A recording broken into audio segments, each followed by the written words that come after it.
What's up, YouTube? This is Cameron, and I am with Blue Horizon Aquatics. This is going to be my first video ever. I'm going to be talking about this fish tank and all of the times and struggles and all my journeys for these 15 years of aquatic industry. And I'm going to be talking a little bit about this whole tank setup. So, yeah, let's get into it. For anybody that's interested in some of these products, this right here, this is a filter. I actually have like a 40-gallon filter, but when I was at the tank store, they told me that get a bigger filter rather than a smaller one, because again, if you have like a bigger tank setup like this is a 29-gallon tank. Anything above 29 gallons, I'd say, is perfect for bigger filters because you have more room and leeway. If you have a smaller tank though, if just like a beta or something, anything under like 5 to 10 gallons, I would not recommend having a faster filter, because that could disrupt the sequence and make the whole thing super unflowy. Corridoras are kind of popping out right here. These guys I got like just a couple days ago, these Corridoras right here. They're super small. I have one Corridora. You can kind of see him right here actually. He's kind of hiding back there, but he just likes to chill and relax. That's probably my oldest fish. He's like 4 years old, so all of these guys are pretty new to my tank, but yeah, I have a whole ecosystem. It's really cool. I have some, snails right here, some hair grass, all sorts of plants. I really like putting, as well, for people that are thinking about adding some plants, I like putting big stuff kind of in the middle or the back area, because I think this really promotes like growth and it makes the whole tank kind of bloom a bit. And then also I would recommend putting the smaller plants in the front row and putting the bigger plants in the back row, just so you can see your fish better and so it doesn't look too chaotic. I just think it's more organized when you do this as well. You can also add like little decorations like what I did. Like I got some lapis right here, some like sticks and some, just some cool decorations. Overall, I just think that this tank is a really good setup, and if you are interested in a tank like this, I would just recommend, starting off pretty small. If you're kind of new into it, I would just recommend getting like, how I started with a beta, and then slowly progressing with different kinds of fish, including, easy stuff to do. Like I have really easy setup with tetras, minnows. These are extremely easy fish to take care of. Super hardy. You can feed them, brine shrimp. You can feed them bloodworms. I just feed them, the basic stuff, but I also sometimes give them brine shrimp as well. And same as the color enhancing formulas. These are great because I'll actually show you guys for the video. These sink to the bottom faster. The other ones go on the top. So when you're feeding them, this is great if you have like bottom feeders. Like it kind of floats for a bit, and then as you can see right here, it sinks and they all kind of go after it. But on the bottom, if you have like bottom feeders like snails, corridoras, frogs, or any of the bottom kind of feeders, or even for your plants, these are great for that. And also these guys, now they're super excited because I fed them. Look at that. Look how happy these guys are. You can just tell it's a good tank. I'll give them a little bit more because I didn't give them that much. But I would also, speaking of this tank, I would actually recommend a lid for a lot of people.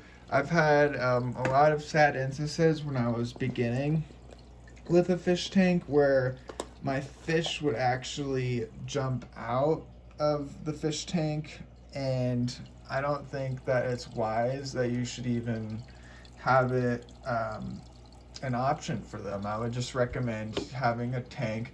This one's really cool because I usually, when I clean my tank, I slide this off right here, kind of clean it, and you can put this up and down And what's really nice about this too is I have an automatic feeder. You can have different settings. So like if you're on vacation or something, and it just you could do 8 hours, 12 hours, 24. 48 would kind of be pushing it. I wouldn't recommend doing 48 hours because that's 2 days without feeding. Um, but yeah, I would recommend doing that as well. I have some pothos plants up here growing on the top as well. They have a huge root system too, which is great because it gets rid of all of the nitrate and nitrite stuff in the aquarium. And if you guys don't know what that is, it's basically just bacteria buildup, and if there's too many fish overload, it can cause ammonia spike. Right here, 5-in-1 test strips measures pH, nitrate, nitrite, carbon, hardness, all the good stuff. It doesn't measure necessarily everything like oxygen and whatnot, but again, if you have a bunch of plants and filtration, you don't really have to worry about oxygen.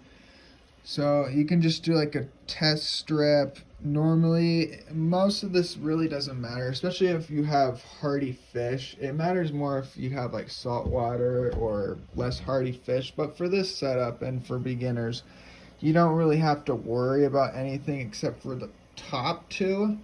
And those are the ammonia ones. So any hint of ammonia right here, like even if it's at like 20 right here, even if the ammonia is at 20 right here, I would still be a little cautious. Again, the rest you want mainly around this pH of like 7. Hardness, I mean, it's usually going to be pretty hard. You can help with hardness. Down here I have more stuff. This is all the stuff you really need. You don't need necessarily all of this, but what the stress coat does is it gives the fish more of a coating on their bodies. And what the coating does for the fish is it adds an extra layer of protection on them, like a slime coat basically, and it makes them less stressed and more happy, like right now. Again, here's like a quick start. I would recommend this to all the beginners and the people just starting with a fish tank. What this does is it prevents people from like, for example, if you have a brand new tank and you just plop a bunch of fish in there, that's actually going to kill your fish right away, for multiple reasons. One being the stress. You don't want your fish to be stressed when they get in there and they don't really know what they're doing. You want a more established tank like this. Like, this is a very established tank. I've had this for multiple years now. The other reason would include the ammonia spikes along with that. And then the last reason would mainly just be adding extra beneficial bacteria for the fish is great, because you don't see it with the human naked eye, but if you go under a microscope, you can tell that there's billions of trillions, maybe even of bacteria inside this tank that we cannot even see. And within all of the bacteria, there's good bacteria and there's bad bacteria. And most of it is generally pretty good bacteria for the fish. However, at the same time, they have a couple bad bacteria that can create ammonia spikes. And adding those beneficial bacteria and getting your tank more acclimated before you add the tank always promotes, more beneficial bacteria for your tank rather than bad bacteria in your tank that promotes algae and stuff. Look at this little guy, he's got a little chunk of food. Yeah, but for betas, and from my own experience, I have learned that betas and angelfish, they can be very docile and aggressive, but they also can be very peaceful as well. I've had an angelfish that's got along great with other fish as well. So it really just depends on what you're interested in. These Corydoras, or they're catfish fish.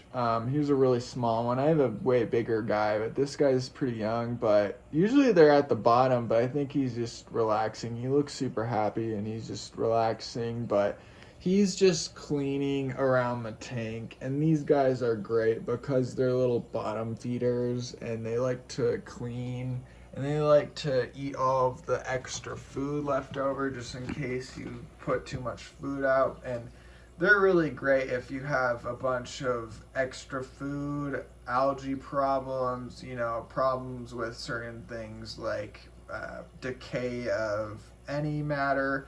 For example, I guess I don't really have much decay in my plants, but here's just a little tiny example, which is completely normal. You see a little bit of brown spots in the plant, and for that matter, they would actually eat that and it would be more green as well. So it's really good. Snails also do that, shrimp do that. There's a bunch of different kinds of fish and animals that you can get.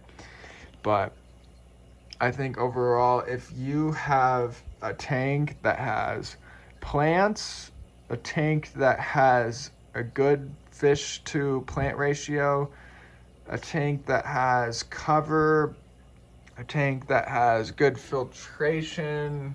I have two different kinds of filters. This one's called an Airstone. This one's just the regular type of filter. Right here, it actually filters through a bunch of carbon. So it filters out through that. You'll want a heater if you live in different colder climates. Right now it's snowing, so you'll want a heater for sure in areas like this. You also want a thermometer on top of that. As you can see, it's all in the green, so it's really healthy tank. This tank is perfectly healthy. Nothing really wrong with this tank at all. One thing that I'm eventually gonna have too is these plants in the back are faster plants. I'm excited for these to grow bigger. And these grass plants in the back, like this one, it used to be like yay big and it's already gone to here. I have some duckweed right here as well. I kind of have a fast filtration up here, so duckweed works weird because it's one of the fastest growing plants in the world, but duckweed also does really, really well at producing very, very immensely fast. As you can see, I have a different variants of duckweed, but I just put this here. This is actually for food, and I put a lot of people, they like to have flakes go in a certain spot, and that's because usually when I feed the animals, they have the water go this way, and then it goes to the filter, and it goes directly over here in this corner. So what this does is it prevents the flakes from going all over the tank, and it keeps them more organized. I don't really care about that because I have bottom feeders and I have a bunch, like if I had food on the ground, and if anything it would benefit my tank, because all these guys would eat it and the corridors would eat it and the plants would also like it as well, so it doesn't matter for me.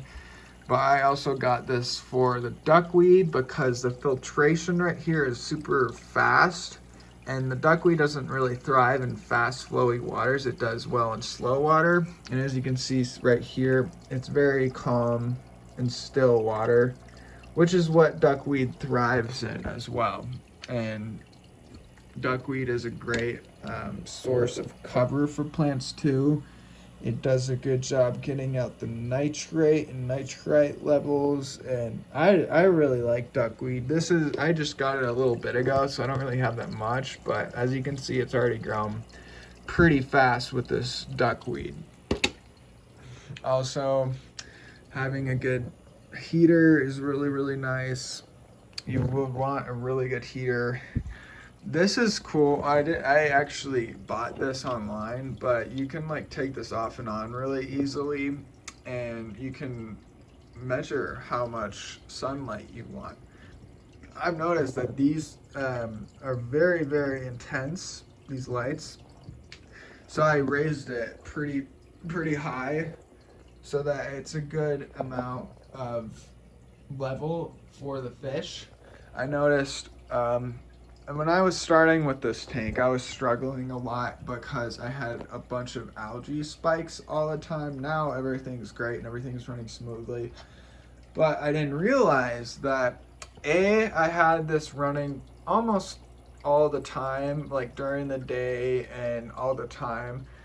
Now I usually have this off when I'm not doing videos and when I'm not at home and when I'm at work. I have this off, and when it's off I get sunlight from the sun, and it's a more natural way. It saves more energy, and I recommend to a lot of people to do this as well, because I think when I was having this on 24/7, all of my algae problems and algae would spike. So thank you so much, everyone.